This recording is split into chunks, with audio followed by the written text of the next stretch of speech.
देखिए, एक नया क्वेश्चन नंबर 4 बता रहे हैं, जिसमें रेवेन्यू फ्रॉम ऑपरेशन। ये पिछली बार की तरह क्वेश्चन है। 2019 2020 हर एक क्वेश्चन में 2019-20 नहीं रहेगा, 15-16 भी रह सकता है, 2017-18 भी हो सकता है। मैंने बस एक एग्जाम्पल के रूप में लिया है। आपका दिया हुआ है, कॉस्ट भी दिया हुआ है, अदर एक्सपेंसेस दिया हुआ है, फिर है इंटरेस्ट रिसीव दिया हुआ है, इनकम टैक्स पेड दिया हुआ है। गौर कीजिएगा कि यहाँ रेवेन्यू एक तरह का सेल है, या इनकम भी बोल सकते हैं। रेवेन्यू का मतलब ही सेल होता है, और इंटरेस्ट रिसीव ये भी एक तरह का रिसीव है, मतलब ये दोनों एक टाइप का है। पिछले क्वेश्चन नंबर 3 में मैंने बताया था, उसमें अदर इनकम था, तो अदर इनकम बोलिए या कुछ रिसीव बोलिए या रेवेन्यू बोल सकते हैं आप, सब सेम होता है। तो इसलिए यहाँ पे एक तरह का इनकम है, सेल या रेवेन्यू इनकम होता है, और इंटरेस्ट रिसीव का मतलब होता है पैसा आना या इंटरेस्ट आना, ठीक है। तो ये दोनों एक रेवेन्यू है, दोनों को हम लोग एक साथ लिखेंगे। बाकी ये दोनों कॉस्ट ऑफ मटेरियल कंज्यूम्ड और अदर एक्सपेंसेस, मतलब कॉस्ट ऑफ मटेरियल कंज्यूम मतलब मटेरियल खरीदने के लिए कॉस्ट लगा है, ठीक है। मटेरियल खरीदने के लिए पैसा लगा, कुछ भी मटेरियल, जैसे मान लीजिए सिंघारा का दुकान है, तो सिंघारा के लिए मैदा और आलू खरीदना होगा, तो ये उसका कॉस्ट हो गया, ठीक है। और भी कुछ का भी दुकान हो सकता है, उसमें जो गुड्स खरीदने के लिए जो पैसा लगता है उसको कॉस्ट ऑफ मटेरियल कंज्यूम बोल सकते हैं, ठीक है। अदर एक्सपेंसेस, इसके अलावा भी और भी बहुत सारे खर्चे होते हैं, उसको अदर एक्सपेंसेस बोला जाता है। और ये तो इनकम टैक्स पेड है जो लास्ट में लेते हैं। तो सबसे पहले रेवेन्यू फ्रॉम ऑपरेशन मैंने यहाँ लिखना है,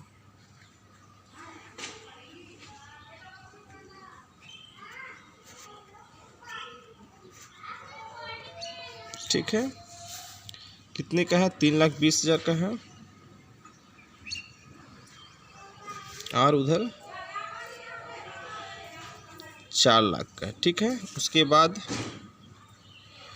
इंटरेस्ट रिसीव्ड कितने का है?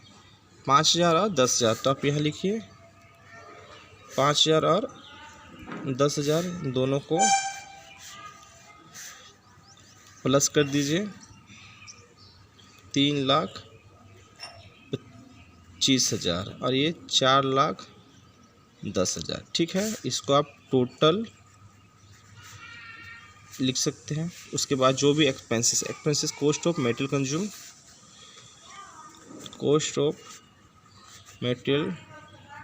कंज्यूम लिखिए शॉर्ट में, 1,60,000, 2 लाख। बोलने का मतलब है सारा एक्सपेंसेस एक साथ। फिर है अदर एक्सपेंसेस, शॉर्ट में मैंने लिख दिया हूँ 40 और 60, ठीक है।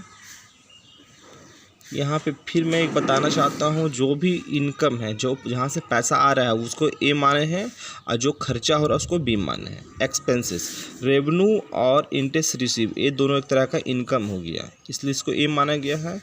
और ये कॉस्ट ऑफ मटेरियल मतलब कच्चे सामान, कच्चा पदार्थ को खरीदने में जो कॉस्ट लगा है, जो पैसा लगा है, वो होता है कॉस्ट ऑफ मटेरियल कंज्यूम, ठीक है। और अदर एक्सपेंसेस, इसके अलावा और कोई भी एक्सपेंसेस हो सकता है। दोनों एक्सपेंसेस है, इसलिए मैंने दोनों को जोड़ दिया हूँ। ये 2,60,000 है, और ये टोटल बी है, ठीक है। इसके अलावा भी हम लोग खुद लिखेंगे नेट प्रॉफिट बिफोर टैक्स, मतलब टैक्स घटाने से पहले का है। तो 3,25,000 में 2 लाख घटा दीजिए, तो 1,25,000, इसमें से इसको घटाइए 4,10,000 माइनस 2,60,000 इक्वल टू 1.5 लाख आएंगे, ठीक है। उसके बाद क्वेश्चन में आइए, इनकम टैक्स 50% है, तब इनकम टैक्स 50%, तो किसका 50%? इसका 50%, इसका 50% यहाँ लिखिए, और इसका 50% यहाँ लिखिए, ठीक है।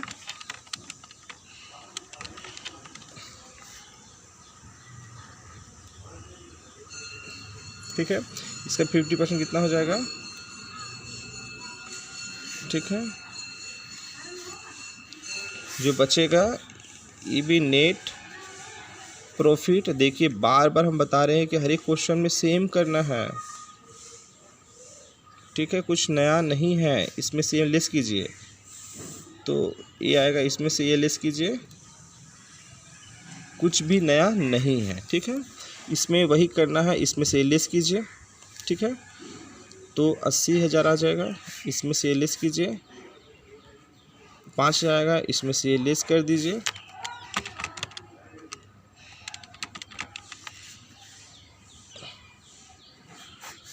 ठीक है, इसमें से ये लेस कीजिए।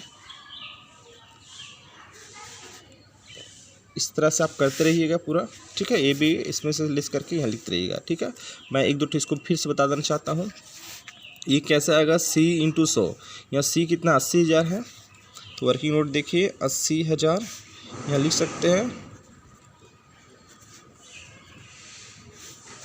एक नंबर 80,000, ठीक है, इंटू 100। C का फार्मूला ही होता है, D का फार्मूला मतलब 100। और A कितना है, इस क्वेश्चन में C A है तो A है, 3 कट गया, 8 चौके 32, ठीक है, 25। यहाँ परसेंट लिख दिए तो 12% लिखने की जरूरत नहीं पड़ेगा। अब ये दो देखिए, 2 नंबर दोनों सेम है, यहाँ पे C भी वही है और A भी वही है, तो 5,000 × 100 बट्टा कट गया तो 100%, यहाँ 100% है। इसी तरफ सबका निकालिए। इसमें क्या निकालना है, 85,000 × 100 बट्टा क्या है, 3,25,000, ठीक है। इस तरह से आप निकालिए और यहाँ पे आप लिखते रहिए, ठीक है। इस तरह से आप कंप्लीट क्वेश्चन हो जाता है, ठीक है। आप आंसर क्या है ये पूछने की आवश्यकता नहीं है, कैलकुलेशन करिए सही से आपका आंसर आ जाएगा। ये क्वेश्चन 8 में 8 नंबर का आता है, ठीक है। आपका क्वेश्चन भी रहा, फिर से एक बार क्वेश्चन भी आप देख सकते हैं, ठीक है। ओके, बनाइए घर में।